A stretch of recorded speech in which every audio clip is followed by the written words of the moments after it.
धूल भरे खेतों और दूर पहाड़ियों से घिरे एक छोटे से गांव में हरि नाम का एक गरीब किसान रहता था।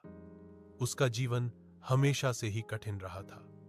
हर सुबह सूरज की पहली किरण धरती पर पड़ने से पहले ही हरि अपने पुराने हल को कंधे पर रखकर अपने मिट्टी के घर से बाहर निकल आता था।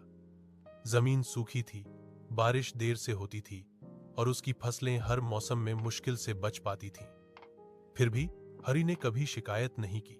एक दिन गांव के मुखिया ने घोषणा की कि सरकार खेतों का निरीक्षण करेगी ताकि यह तय किया जा सके कि किसे नई सिंचाई सहायता मिलेगी।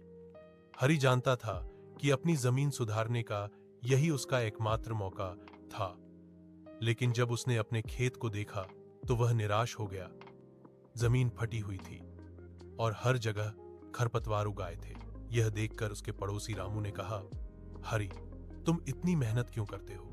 तुम्हारी जमीन तुम्हें कभी कुछ नहीं देती। हरि बस मुस्कुराया। अगर मैं मेहनत नहीं करूंगा तो जमीन मुझे जरूर कुछ नहीं देगी। अगर मैं मेहनत करता हूं तो कम से कम उम्मीद तो है। उस दिन हरि ने ठान लिया कि वह हार नहीं मानेगा। उसने अपने हल की रस्सी कसी और कठोर मिट्टी को पलटना शुरू कर दिया। धूप तेज थी, उसके हाथों में छाले पड़ गए थे और चेहरे से पसीना टपक रहा था। फिर भी वह काम करता रहा। उसकी छोटी बेटी मीरा उसके लिए पानी लेकर आई और धीरे से बोली, बाबा, आप खुद पर इतना जोर क्यों डाल रहे हैं? हरि ने उसे कोमल आंखों से देखा, क्योंकि कड़ी मेहनत का हर बीज भविष्य की खुशियों का बीज बनता है। 3 दिन तक वह सुबह से शाम तक काम करता रहा। चौथे दिन तक उसका खेत ताजा, साफ और फसल के लिए तैयार लग रहा था।